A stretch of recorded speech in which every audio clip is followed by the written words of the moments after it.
j'ai senti mon âme quitter mon corps. Vraiment, alors c'est la seule chose que j'ai vue, si je puis dire, c'est que je me suis vue d'en haut. J'ai beaucoup crié et en fait j'ai senti quelque chose sortir de moi.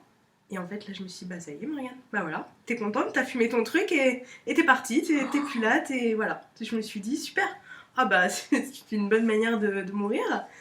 Et en fait je me suis dit, bah ouais mais bon, bah c'est comme ça, c'est la vie en fait, tant pis, c'est que c'était ton heure. J'ai des frissons là.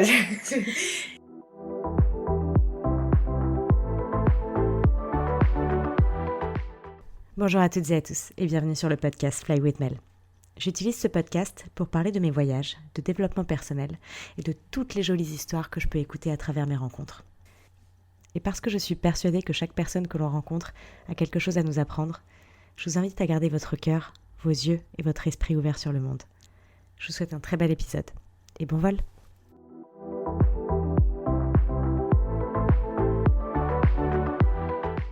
Bonjour à toutes et à tous. Aujourd'hui, je suis avec Morgane. Hello Morgane. Bonjour.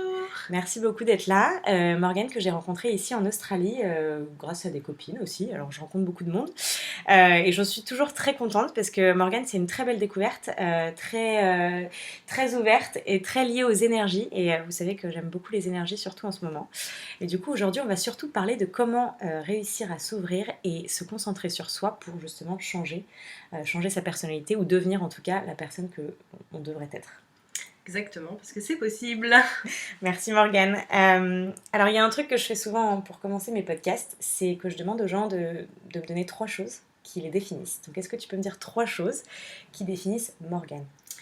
Alors, je dirais la nature, parce que je suis passionnée par la nature, je vais beaucoup dans la nature. Spirituelle, je suis très spirituelle. Et l'aide aux autres, parce que j'aide beaucoup les autres, j'aime beaucoup aider les autres. Et je pense qu'on va le comprendre par la suite. Je suis sûre, j'ai vraiment hâte que tu nous en dises plus un petit peu sur tout. Ça fait combien de temps toi d'abord que tu es en Australie et pourquoi tu es venue en Australie ? Ça fait 3 ans et demi que je suis en Australie maintenant. En fait, j'ai vécu aux États-Unis pendant 1 an. Et quand je suis revenue en France, j'ai dit non, je repars. Et du coup, je suis venue en Australie. À la base, c'était pour 1 an. Et puis, ben voilà, ça fait 3 ans et demi. Et je ne sais pas ce que le futur me réserve, mais je suis plutôt bien ici. Donc, je crois qu'on l'est tous un petit peu, même si les auditeurs français vont attendre qu'on rentre. Je pense que ouais, on est un petit peu tous dans le même cas. On débarque ici, on sait pas trop pourquoi, et puis finalement on reste un peu plus longtemps que prévu. Ouais, et puis il y a quelque chose qui nous fait rester ici. C'est tellement différent et ouais, je me suis trouvée ici en plus, donc c'est vrai que c'est dur de partir. Alors quand tu dis que tu t'es trouvée ici, qu'est-ce que ça veut dire exactement ? Alors, ça fait un petit moment que je travaille sur moi, sur mon développement personnel, bien avant même les États-Unis. Mais c'est vrai que j'ai jamais vraiment été à l'aise en France, je me suis jamais vraiment sentie moi-même. Et quand je suis venue en Australie, bah voilà, de par les expériences que j'ai vécues, les gens que j'ai rencontrés, je me suis retrouvée à faire une expérience psychédélique. Okay. Donc qui s'appelle 5-MeO DMT. Donc je sais pas si tu connais, c'est un peu comme c'est la même molécule qu'ayahuasca, mais il y a une autre molécule avec. Et donc est-ce que tu peux nous dire un petit peu qu'est-ce que c'est que ayahuasca, psychédélique, donc en fait c'est pas des drogues, c'est des plant medicine, okay. Donc des plantes médicinales, psychotropes, donc qui ouvrent notre conscience, enfin plutôt notre inconscient. Okay. Donc on va dans un état modifié de conscience. Donc l'ayahuasca c'est quelque chose qui se boit et moi ce que j'ai fait c'est quelque chose qui se fume. D'accord. Donc c'est extrait d'un crapaud mexicain. D'accord, donc tu as fumé un crapaud. Voilà, tout est normal. Nous sommes à 3 minutes du podcast, mais restez avec nous. Non, je vous assure, c'est hyper intéressant. Donc en fait, c'est quelque chose de super naturel, hein. C'est pas comme de la LSD ou... bon, après, les champignons, c'est naturel aussi. Donc c'est quelque chose qu'on fume et on part dans un voyage. Vraiment dans notre tête. C'est pas du tout visuel, c'est vraiment tout ce qui est au niveau émotion, énergie, tout ce qu'on ressent. C'est hyper compliqué à expliquer parce que je pense qu'il faut le vivre pour le croire et pour le ressentir aussi. Ça fait partie du psychédélique, enfin c'est le psychédélique le plus fort du monde, hein, donc je suis allée bien dedans, hein, j'ai sauté 2 pieds dans le plat. c'est une expérience qui a changé ma vie parce que j'étais pas du tout la même personne avant, après. Si je peux imager ça, j'ai vécu une petite Ok. mort de l'ego, et je suis revenue en tant que vraie, vraie moi, vraie Morgane. Alors, est-ce que tu peux juste, je vais en comprendre un petit peu plus profondément. Donc, tu fumes ce truc, donc c'est comme si, c'est quoi? C'est tu fumes une taf, enfin plusieurs tafs, et après, du coup, tu pars vraiment dans un état. Modifiée de conscience. Ouais. Ouais, en fait, c'est quelque chose qui est extrait du crapaud, en fait, c'est dans son... Je sais même pas vraiment comment expliquer, c'est dans sa peau, en fait. Mhm. Et c'est quelque chose qu'on fait sécher, et après qu'on fume. Et ça ouvre, en fait, des choses dans ton cerveau du fait de le fumer. Donc ça ouvre ton état Enfin, t'es dans un état modifié de conscience. Euh, T'es là, mais t'es pas là. D'accord. J'étais complètement consciente de tout ce qui se passait autour de moi. Mais par contre, j'étais incapable de faire quoi que ce soit, dans le sens où vraiment je suis partie dans ma tête, quoi. Comme si on avait pris mon âme et qu'on l'avait mis jetée quelque part. Je sais que c'est un peu compliqué à comprendre, et je sais que les gens vont peut-être se dire mais elle est complètement folle. Non, non. Euh, Mais du coup, quand tu dis tu pars dans un état, etc., est-ce que c'était. T'as vu, enfin, du coup, t'as senti des belles choses ou est-ce que c'est quelque chose qui fait mal? Enfin, comment ça se alors, passe? pour être totalement honnête, les premières minutes, je me suis dit mais qu'est-ce que j'ai fait? Je me suis dit Morgane, mais alors là, mais t'es complètement folle, là, ça y était parti. Et en fait, j'ai commencé à paniquer parce que je me suis dit, mais qu'est-ce que j'ai fait? Pourquoi j'ai fait ça? Et je veux pas y aller, je veux pas y aller, je veux pas y aller. Et mon intention, donc il faut savoir qu'il faut mettre une intention avant l'expérience. Mon intention, c'était le lâcher prise. Parce que je suis quelqu'un qui est beaucoup dans le contrôle, qui veut toujours tout contrôler, comment les gens réagissent, tout. Donc pour moi, c'était vraiment de lâcher prise. Et en fait, quand j'ai commencé à partir, je me suis dit, là, Morgane, de toute façon, ça va durer 7 minutes, parce que c'est hyper court. C'est 7 minutes de transe, si je puis dire. Et je me suis dit, ça va durer 7 minutes. Donc c'est soit tu le subis, soit tu vas là maintenant. Et en fait, à partir du moment où j'ai dit je lâche prise, j'ai mon corps qui s'est relaxé, je me suis allongée, et alors là, je suis partie. J'ai rien vu. Enfin, rien vu. Disons que c'est pas du visuel comme ayahuasca où on voit des trucs bizarres avec 3 têtes, pas du tout. C'était vraiment tout dans le ressenti. J'ai beaucoup souffert, j'ai ressenti beaucoup de souffrance. Je saurais pas l'expliquer, mais beaucoup de souffrance. Et en fait, j'ai senti mon âme quitter mon corps. Vraiment, alors c'est la seule chose que j'ai vue, si je puis dire, c'est que je me suis vue d'en haut. En fait, j'ai hurlé, j'ai beaucoup crié. Je savais pas si c'était dans ma tête ou si ça se passait vraiment dans le réel, parce que j'étais vraiment ailleurs. Ailleurs. Euh, j'ai beaucoup crié, et en fait, j'ai senti quelque chose sortir de moi. Et en fait, là, je me suis dit, bah ça y est, Marianne, bah voilà, t'es contente, t'as fumé ton truc, et t'es partie, t'es plus là, voilà. Je me suis dit, super, ah bah c'est une bonne manière de mourir. Et en fait, je me suis dit, bah ouais, mais bon, bah c'est comme ça, c'est la vie en fait, tant pis, c'est que c'était ton heure. Et puis, J'ai des frissons là. C'est fort. et ça s'est passé vraiment en l'espace d'un claquement de doigts, et d'un seul coup, j'ai vu une lumière blanche.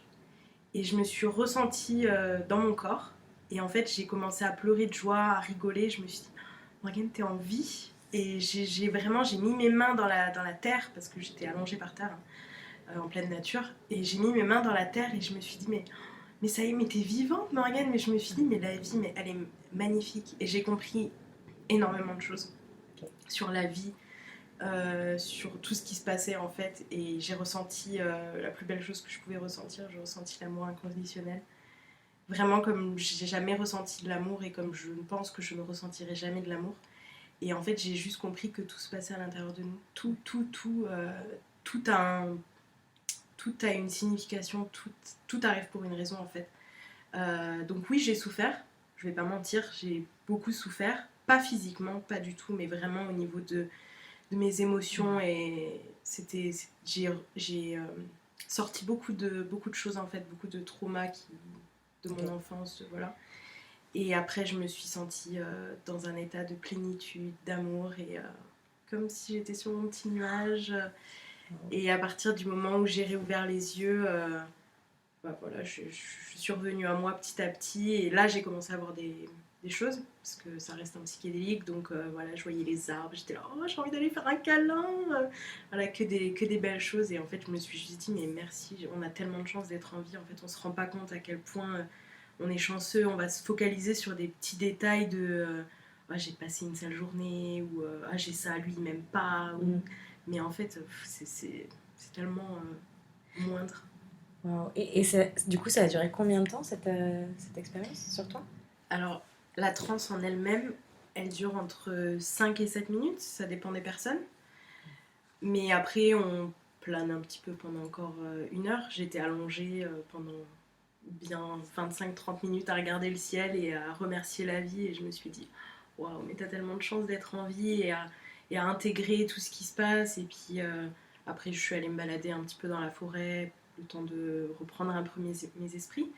Euh, sur la journée, après c'est fini, hein, ça dure vraiment, c'est très très Court. condensé, on va dire. C'est pour ça qu'en fait c'est super bien. Super bien. Je n'incite personne, Oui. chacun fait ce qu'il veut, mais c'est vrai que c'était la plus belle expérience de toute ma vie, si je puis dire. So far, parce que, enfin jusque-là, parce que ça va, t'es encore jeune, on va Oui, pas non plus. Mais moi, du coup, maintenant, je suis curieuse de savoir qu'est-ce qui a changé depuis cette expérience pour toi. Est-ce que tu as vu des choses vraiment dans ta personnalité ou dans ta vie à toi qui ont changé depuis, enfin, avant comparé à, du coup, après cette expérience? il y a clairement un avant-après. Vraiment, comme je dis, ça a changé ma vie, c'est l'expérience d'une vie. Dans le sens où j'ai été quelqu'un de très... J'avais très peu confiance en moi, j'avais très peu d'estime de moi, j'avais beaucoup peur de beaucoup de choses, j'osais pas me lancer, j'avais peur du jugement.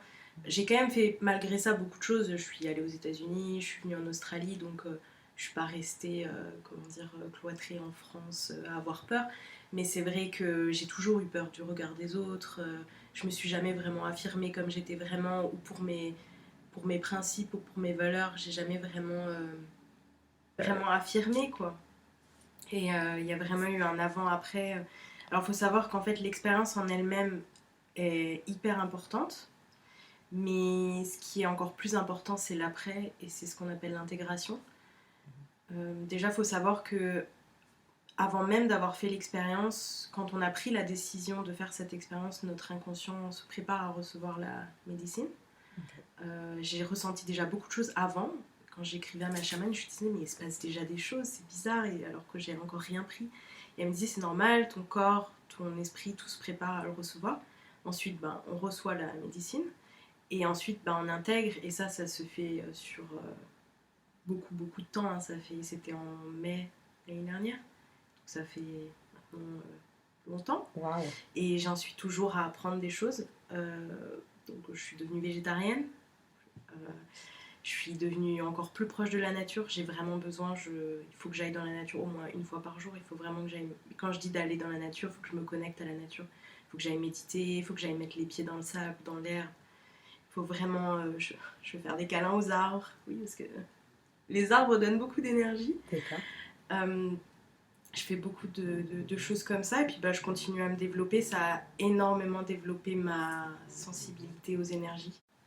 C'est assez incroyable ce que tu dis, et je sais que pour les gens qui sont pas du tout, enfin qui sont très loin de tout ça et pas réceptifs encore à tout ce qu'on appelle énergie, du coup ça peut paraître un peu fou, mais j'ai envie quand même qu'on ouvre un petit peu plus parce que c'est super intéressant ce que tu dis, alors j'imagine qu'on n'a pas forcément besoin de passer par cette plante médicinale pour être en connexion avec les énergies. En tout cas, pour l'instant, moi, c'est mon expérience à moi de vie. Je sais que je suis peut-être pas encore connectée aux arbres, mais par contre, je me sens, tu vois, très connectée à la nature. J'ai besoin, comme toi, d'aller au moins 1 fois par jour dans la mer, dans l'eau, enfin, toucher la terre, etc. Je sais que c'est super important.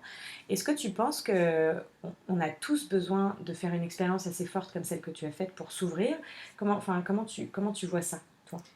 Je pense pas qu'on doive tous faire ce genre d'expérience parce que tout le monde n'est pas prêt. Parce que clairement, c'est un sacré voyage, il faut être prêt. Mais la méditation peut être un bon début. Je pense que c'est hyper important de méditer, même si on commence par faire 5 minutes par jour. Ça peut nous connecter déjà à beaucoup de choses. Il faut savoir que nous sommes des êtres spirituels qui vivons une expérience humaine et, et tout est énergie. on est des énergies avant tout. Il faut savoir que voilà, on est énergie. Euh, je pense pas qu'il faille faire ce genre d'expérience obligatoirement. Il y a des gens qui vont se sentir appelés et il y en a pas du tout. Il y en a qui vont réussir à atteindre ce niveau-là sans cette expérience. Mais c'est un peu un raccourci, ça c'est sûr. Comme c'est, on va dire, comme si j'avais fait 10 ans de thérapie, mais en 10 minutes. Waouh. Ça soigne beaucoup de choses. Et c'est vrai que ça a énormément développé du coup ma sensibilité aux énergies. J'étais déjà quelqu'un de très sensible, mais je croyais pas en moi en fait. Je me disais non, Morgane, c'est dans ta tête. Et en fait, les 3 jours qui ont suivi cette expérience, j'ai juste mis un pied dehors pour aller dans la nature. Je pouvais pas du tout être en contact avec des personnes. Je ressentais tout. J'avais l'impression que je connaissais leur vie. Les gens ils passaient, ils me croisaient et j'avais une vague de chaleur. J'étais là, oh là là, non, lui il va pas bien, ou oh, elle va super bien. Et j'avais l'impression d'être un extraterrestre.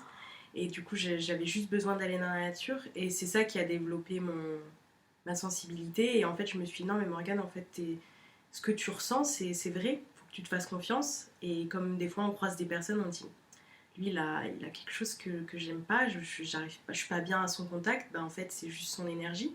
Ça veut pas dire qu'elle est bonne ou mauvaise. Ça veut juste dire qu'elle est pas sur la même fréquence que nous.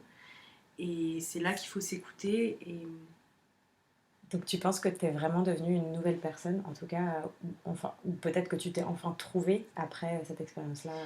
je me suis trouvée parce que maintenant, sans vouloir être vulgaire, je m'en fous complètement des autres en fait. Enfin, c'est pas que je m'en fous des autres, mais je m'en fous du regard des autres, du jugement. Maintenant, je vis comme bon me semble. Si j'ai envie de faire la con, je fais la con. Si j'ai envie de. En fait, je me dis, on n'a qu'une vie, j'ai envie de profiter. Et si lui, il est pas content, bah, il est pas content. Si j'ai envie de m'habiller comme ça et que la personne, elle me dit, ah bah ça te va pas, bah, que grand bien leur fasse en fait. Moi, je suis bien avec moi-même. Je suis en paix avec moi-même et je souhaite à tout le monde d'être comme ça. Parce que j'ai vraiment trouvé cette paix intérieure, cet amour et je le vois parce que les gens autour de moi, leur façon de me voir et d'être avec moi, ça a changé aussi. Ça a changé beaucoup de choses et on dit que pour, euh, pour attirer ce qu'on veut, il faut être ça, on va dire. Je sais pas vraiment comment l'expliquer, mais à Bah, partir du moment où j'ai commencé à m'aimer et à vraiment être bien avec moi-même, bah, il n'y a que des choses bien qui me sont arrivées. c'est trop beau ce que tu dis. Qu'est-ce qui t'est arrivé de bien? Je sais que du coup là tu t'es un peu allée vers le Reiki. Je sais pas si tu veux en parler un petit peu. Ouais, du coup j'ai fait une formation de Reiki. Donc le Reiki, pour ceux qui connaissent pas, c'est un soin énergétique. Euh, donc voilà, comme je disais tout à l'heure, on est composé d'énergie. Donc c'est à travers nos mains, en fait, en allant sur le corps de la personne, on change un peu les énergies, on travaille avec les chakras, on ouvre les chakras, on réuniformise l'énergie. Et donc en fait, quand j'ai fait ce training, j'ai dû le faire sur moi-même pendant 21 jours pour bien l'intégrer. Et en Pour fait, apprendre à faire du Reiki du coup. voilà, sur les autres. Ouais. Et en fait, c'est là que ça a commencé à changer parce que du coup, je travaillais sur moi en fait. Donc, j'ai travaillé sur mon énergie pour être la meilleure chaîne possible en fait pour les gens. J'ai dû travailler sur moi.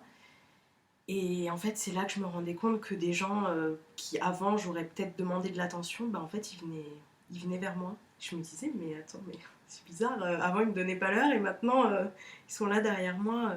Et en fait, je me suis juste rendu compte que j'étais beaucoup mieux avec moi-même, que moi j'étais bien avec moi-même, j'étais en paix, je m'aimais et du coup, bah, les gens ils viennent. Et en fait, c'est comme ça qu'on attire ce qu'on veut.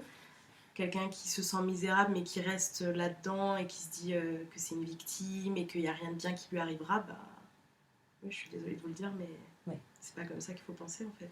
C'est ça. Il faut shifter sa Ça, façon de voir. Bah, on manifeste souvent ce qu'on a dans la tête, quoi. Si tu as des pensées négatives, par exemple, tu vas forcément avoir l'impression qu'il n'y a que des trucs pas cool qui se passent dans ta vie. Alors que si à l'inverse, tu as des pensées positives, bah justement, au contraire, tu as l'impression qu'il se passe que des choses cool. Et puis en plus, ça va même attirer des choses bien qui vont se passer dans ta vie. Donc c'est encore une fois, tout est une question de perception, voilà, j'ai envie de dire. Ça veut dire que si t'arrive quelque chose de pas super aujourd'hui, bah, c'est à toi de décider comment tu veux percevoir la situation et si tu décides que ça va foutre en l'air ton humeur pour toute la journée ou pas. Donc j'ai un exemple que j'aime bien donner, c'est si par exemple tu viens d'avoir une prune, donc si tu viens de te prendre une amende parce que tu étais mal garé, tu peux décider que cette amende va te pourrir la journée et donc tu vas être de mauvaise humeur pour voilà, tout le reste de ta journée. Ou tu décides de changer totalement ton énergie et ta façon de voir la situation. Et du coup, bah, tu passes au-dessus en fait. Tu dis, bon bah voilà, j'ai fait une erreur, je me suis mal garée ou voilà, j'ai pas eu de chance, bah, c'est pas grave, on passe outre, je vais la payer de toute façon cette amende, on passe outre et hop là, hop, on passe à autre chose. Et bam, en passant à autre chose, on se refocus et on refocus son attention et son énergie sur le positif de notre journée. Du coup, notre humeur reste inchangée, on va dire. Mais je suis complètement d'accord avec ce que tu dis. C'est vrai que quand tu as une bonne énergie, on peut le voir. Il y a des gens qui ont tellement de belles énergies, ils arrivent dans une salle, et ben, tout le monde les regarde. On appelle ça parfois du charisme. Moi, j'appelle ça une vraie aura, enfin, tu vois, une belle énergie. Et du coup, les gens ont envie de regarder la personne, ils ont envie d'aller lui parler, ils ont envie de, tu vois, ils ont envie d'un peu partager l'énergie et de voir s'il y a une connexion. Mais après, c'est vrai aussi que souvent, on est connecté aux gens qui sont sur la même fréquence d'énergie, comme tu disais tout à l'heure. Et du coup, les gens qui vont bien t'apprécier et qui vont aller vers toi sont souvent les gens qui sont dans la même, tu vois, dans le même mindset, dans le même état d'esprit que toi tu es. Donc j'imagine que si beaucoup de gens viennent vers toi maintenant, c'est parce qu'il y a beaucoup de gens qui sont trop bien et c'est trop beau. Et je suis vraiment, c'est vraiment beau ce que tu dis. Donc ouais, je suis contente d'entendre ça et j'imagine aussi que c'est pour ça qu'on s'est rencontrés. C'est parce que bah ouais, les belles énergies, en tout cas les énergies sur lesquelles nous sommes, sont en connexion en ce moment. Exactement. Après, faut pas oublier non plus que c'est pas grave en fait s'il y a des choses pas bien, si je puis dire, qui nous arrivent. Ça, c'est ce que j'ai vraiment compris dans mon expérience. Il en faut. En fait, il faut passer par la douleur pour connaître le bonheur. C'est un petit peu compliqué à comprendre peut-être pour certaines personnes, mais c'est hyper important. Il y a des jours où on va pas se sentir bien et en fait, il faut les accepter. Même moi, hein, encore aujourd'hui, il y a des jours où je ne me sens pas bien et je me dis, putain, avec tout ce que je fais, j'arrive à me sentir comme ça, quoi. Et en fait, c'est comme ça, je l'ai compris. Avant d'atteindre cet amour inconditionnel dans mon expérience, ben, j'ai souffert d'abord. Et c'est comme ça pour tout, en fait. Je pense qu'il faut toucher le fond pour remonter. C'est hyper important. Après, il faut essayer, comme dit, voilà, de le voir d'une façon positive. C'est-à-dire, bon, bah, aujourd'hui, ça va pas. C'est comme ça. Il y aura des jours comme ça. C'est pas grave, ça ira mieux demain. Il faut pas tout envoyer valser et se dire, oh, bah, merde, c'est bon, je vais pas bien. Voilà, faut l'accepter et puis faire des choses pour soi, prendre soin de soi et puis ça va passer. Tu disais tout à l'heure que du coup tu fais du Reiki maintenant et je sais que en début de podcast tu disais que tu aimes beaucoup aimer les gens, donc aider les gens, pardon, bah, aimer les gens aussi, hein, ça va ensemble, ça va de pair. Est-ce que tu peux nous en dire un petit peu plus sur ce que tu fais sur les gens du coup pour les aider dans leurs énergies au quotidien? Donc par rapport à un soin, si je vais vraiment faire un soin spécifique sur quelqu'un, Ouais, euh, donc en fait je me connecte tout simplement à la source et je travaille avec le Reiki. Donc moi je suis vraiment qu'une... comment expliquer en français? Je suis vraiment une channel. ok. Je suis une chaîne. Je ne suis pas le Reiki. Je suis juste là pour transmuter l'énergie et la donner aux gens en fonction de ce qu'ils ont besoin. Et je travaille vraiment avec mon intuition à savoir sur quel chakra je dois me concentrer. Donc je scanne tout le corps, on va dire. Et si je dois m'arrêter un peu plus sur le chakra du cœur, je vais y rester un peu plus longtemps. J'écoute vraiment mon intuition où c'est que je dois aller. Et j'essaye d'uniformiser au mieux et de donner en fait le meilleur à tout le monde. Alors il y a des gens, comme dit, qui sont beaucoup plus ouverts que d'autres. Mhm. En fait, il faut juste être ouvert à recevoir des bonnes énergies. Si les gens, ils y croient pas vraiment, on va dire, il faut juste être ouvert, avoir un esprit ouvert et se dire, bon, je vais recevoir quelque chose qui va me faire du bien. Parce que des fois, on ressent rien du tout. Il y a des gens qui vont ressentir des picotements, qui vont ressentir de la chaleur ou du froid. Et il y a des gens, après, ils vont me dire, bah, il s'est rien passé en fait. Sauf que 2 jours après, ils vont me dire, je sais pas pourquoi, je me sens hyper bien, je plane, je suis sur un... Et en fait, bah voilà, c'est juste la magie des énergies. Quand tu dis les chakras, du coup, est-ce que tu peux nous en dire un petit peu plus? On a combien de chakras dans le corps? Où est-ce qu'ils sont... Enfin, du coup, ils sont positionnés où exactement? Et qu'est-ce que c'est? Alors, on a 7 chakras. Peut-être plus. Bon, c'est pas grave. Mais du coup, ouais, je sais pas. Mais du coup, où est-ce qu'ils sont positionnés à peu près? Donc, sur le crâne, donc sur la tête, le troisième œil, la gorge, le cœur, le Plexus. plexus solaire, le sacral le Le, fou, le chakra chakra sacré sacré. et le chakra racine.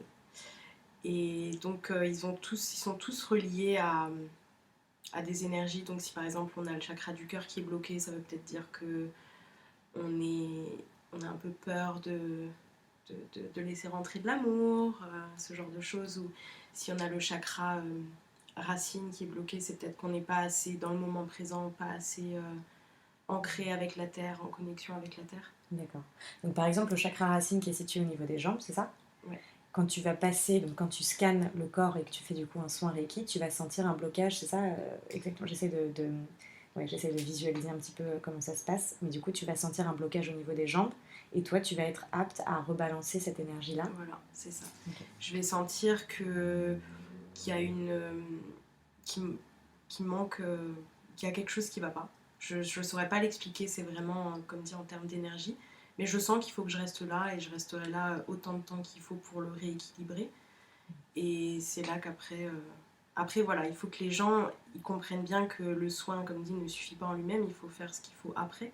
Donc si par exemple je dis à quelqu'un que la personne elle n'est pas assez connectée à la nature, au moment présent, faut qu'elle essaye de faire en sorte de régler ça aussi, d'aller marcher un peu dehors, d'aller se baigner dans l'océan, voilà, parce que je suis magique dans un sens, mais il faut aussi que la personne elle comprenne qu'il faut qu'elle fasse peut-être des efforts nécessaires aussi. D'accord. Mais c'est super beau. Alors par expérience, moi j'avais déjà fait du Reiki, j'en ai déjà fait 2 fois et dont une fois avec toi. Oui. Et alors, si je peux juste donner un retour d'expérience aux auditeurs, je trouve que c'est super beau le Reiki. Je pense qu'il faut y croire pour le sentir aussi. C'est un petit peu comme tout. Il faut être réceptif. C'est comme l'hypnose, c'est comme tout ce genre de thérapie, on va dire. Et alors, moi personnellement, comme tu disais, j'ai plané complètement après, pendant au moins quelques jours. Je me suis sentie en paix, en fait, avec mon corps, avec ma tête, avec moi-même. Et j'avais l'impression qu'il n'y avait rien qui pouvait m'atteindre, mais j'étais vraiment complètement en train de planer, c'est-à-dire que alors moi je sais que j'ai beaucoup de mal à lâcher prise parfois, et que je contrôle certaines choses. Et alors là, pendant quelques jours, j'étais mais complètement en roue libre. Et c'est vrai que ça fait du bien, mais c'est vrai que du coup, j'avais pas l'impression d'être complètement moi-même parce que j'avais l'impression qu'il y avait des choses ouais, que je ne contrôlais pas, que je maîtrisais pas. Mais c'est vrai que ça fait du bien et parce que je ressens ces énergies-là et parce que je suis complètement réceptive à tout ça. Et du coup, j'y crois complètement et moi, ça m'a fait un bien fou. S'il y a des gens qui sont vraiment curieux de l'expérience et à qui ça parle, je pense qu'il faut essayer de le faire. Une fois, le Reiki, un soin qui est très doux, je pense, qui peut pas faire de mal. Enfin, on peut pas se sentir mal après. Ce sera soit vous êtes réceptif et vous allez ressentir quelque chose, soit vous ne ressentirez rien du tout. Mais dans tous les cas, il y aura rien de mauvais. Il n'y a pas un aspect mauvais qui peut arriver après. Mais ouais, moi je trouve ça super beau en fait. Et je trouve ça beau que tu puisses le faire, ouais, que tu puisses le faire assez, entre guillemets, facilement sur les gens. J'imagine quand même qu'il faut faire attention à toi, tes énergies, et pas être une éponge, du coup, pas aspirer les mauvaises énergies et les choses qui sont bloquées chez les gens. Comment tu fais pour gérer ça?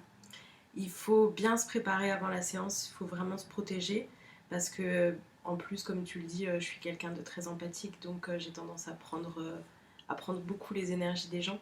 Et c'est là qu'il faut se protéger parce que justement, on travaille sur un corps énergétique qui n'est pas le nôtre et il faut que ces énergies-là, j'arrive à les nettoyer sans les prendre pour moi parce que sinon c'est mon énergie qui va en être affectée et pour pouvoir aider les autres, il faut que je sois dans la meilleure condition possible. Donc il faut vraiment, on a tout un protocole à faire avant de commencer la séance où il faut vraiment se protéger nous-mêmes. Et c'est hyper important de bien faire ça justement pour ne pas prendre l'énergie des autres. Mais en effet, c'est un soin ça peut pas faire de mal en fait. Même les gens qui n'y croient pas, il faut juste essayer d'avoir l'esprit ouvert, essayer de s'allonger et se dire bon bah au pire des cas, je vais me sentir mieux en fait. C'est tout. Il n'y a rien pire qui peut vous arriver. Mm. C'est pas, on vous jette pas un sort, c'est vraiment pour le bien. Et on le stipule bien quand on fait le soin. On veut vraiment travailler pour en donner le meilleur, en fait. Mm. Alors, du coup, tout ça, tu as fait ça presque en une année, je dirais, après ta première grosse expérience psychédélique, puis le Reiki. Mais du coup, c'est quoi la prochaine étape? J'ai l'impression que c'est ta nouvelle vie qui commence. C'est un peu ma nouvelle vie qui commence. C'est vrai que je me suis trouvée. J'ai toujours voulu aider les gens. J'ai jamais vraiment su comment j'allais le faire. Ou maintenant, ça se dessine petit à petit. J'aimerais faire des formations en méditation, en breathwork aussi, donc travailler avec la respiration parce que il faut savoir que l'état de conscience que j'ai atteint, on peut l'atteindre avec du breathwork, donc la respiration. Euh, donc j'aimerais travailler avec ça. J'aimerais aussi faire une formation de coach de vie D'accord. et de yoga. Donc pas mal de choses pour 2022 hein, que je prépare. Mais j'aimerais réunir en fait tout ça pour aider au mieux les gens, donc d'une manière holistique, si Mhm. je puis dire. Euh, c'est vrai que depuis que j'ai fait mon expérience, j'ai appris à vivre beaucoup plus en accord avec la nature et avec ce qu'elle nous donne en fait, parce qu'elle a tout pour nous soigner. Et c'est vrai que je me suis jamais sentie aussi bien dans mon corps, dans ma tête, dans ma santé, depuis que vraiment je fais les choses En pleine conscience, c'est ça? exactement, en pleine conscience, avec la nature, avec les Mhm. choses de tous les jours en fait. Comment tu définirais une personne qui n'est pas en pleine conscience, qui vit pas justement consciemment? Je sais que c'est une question un peu compliquée. Euh, Bah, c'est des gens, je pense, qui vivent pas assez dans le moment présent. Euh, Peut-être de façon automatique, peut-être qu'ils font les choses vraiment de façon sans réfléchir en fait. c'est ça. Ils se connectent pas assez à eux-mêmes en fait, à vraiment ce qu'ils ont envie, à leurs intuitions. En général, c'est des gens qui recherchent des choses à l'extérieur d'eux-mêmes, alors qu'en fait, tout se passe à l'intérieur de nous-mêmes. Et ça, je l'ai vraiment compris dans mon expérience, c'est que personne ne pourra nous donner de l'amour autant que nous, on peut se donner de l'amour. Et je sais que c'est plus facile à dire qu'à croire, mais vraiment, je l'ai vécu.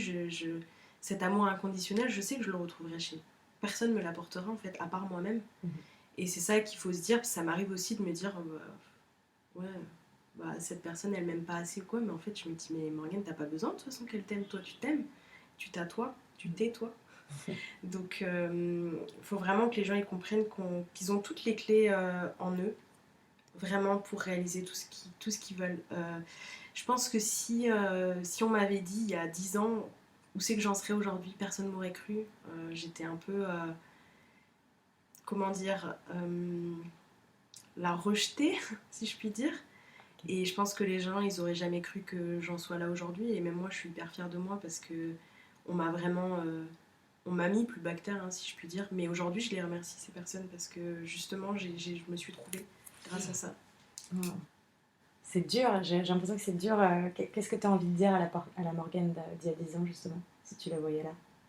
Bah, en vrai, c'est assez bizarre, mais je pense que je changerais rien à ma vie parce que ça a vraiment pas été facile. J'ai vraiment vécu des moments où j'ai beaucoup déménagé quand j'étais enfant et j'ai toujours un peu été dans mon monde, un peu rêveuse, un peu voilà. Et en fait, avant, je prenais ça comme quelque chose de négatif. Je me sentais seule, je me sentais exclue de la société, si je puis dire. Et en fait, aujourd'hui, vu tout ce que ça m'a apporté, ben, j'en suis hyper reconnaissante et je ne changerai rien. Même si j'en ai souffert, je ne changerai rien parce que je suis ce que je suis aujourd'hui grâce à ça, grâce aux choses qui se sont passées dans mon passé. Waouh. Bah, merci beaucoup Morgane. Est-ce que il y a un dernier conseil que tu as envie de donner aux gens qui se sentent peut-être pas encore super connectés à eux-mêmes ou peut-être un petit peu perdus dans leur vie, tu vois, qui ont besoin de, je sais pas, de réponses, de conseils? Déjà, je pense qu'il ne faut pas hésiter à se faire aider. Vraiment, j'ai vu des psychologues, j'ai vu des coachs de vie et ça m'a vraiment beaucoup aidé parce que je, je pense que tout le monde a besoin de se faire aider. On a tous des traumas d'enfance, de vie antérieure. Bon, ça, c'est une autre histoire, mais je pense que c'est hyper important de se faire aider et en fait, tout est possible. J'ai réussi à changer et tout le monde est capable de changer pour le meilleur. Donc vraiment, il faut croire en soi et même si vous êtes tout seul et que vous pensez que vous êtes au fond du seau, vous pouvez remonter en fait. Il y a Ouais. toujours une lumière Il au y a bout toujours du... une lumière au bout du tunnel et même si elle est dure à voir, un jour vous la verrez. C'est super beau. Merci beaucoup Morgane, merci pour cette belle énergie et pour avoir partagé ton expérience. Je sais qu'on n'est pas allé profondément dans tout ce qui était signification des énergies et vie antérieure, mais ce sera peut-être pour un prochain podcast, hein, qui sait. Mais en tout cas, c'était déjà une très belle entrée dans la matière, donc merci encore. Et du coup, pour terminer ce podcast, j'ai envie de faire passer un petit message à vous, auditeurs. J'ai envie de vous dire que vous pouvez devenir vous-même à tout moment, que vous pouvez décider de vous connecter à vous-même, que vous pouvez devenir conscient, même très conscient des choses. Et être très conscient, ça vous permettra finalement de faire les choix qui sont pour vous et pas pour les autres, pour des choix de vie qui sont vraiment définis par vous-même, pour vous-même. Ça vous permettra de comprendre ce qui vous fait du bien et ce que vous avez envie de faire de votre vie. Et c'est finalement là que vous deviendrez la personne que vous avez envie d'être pour de vrai. Et n'ayez pas peur parce que c'est un très beau voyage d'être soi-même. Oui. Merci Morgane. Merci à toi. À bientôt. À bientôt.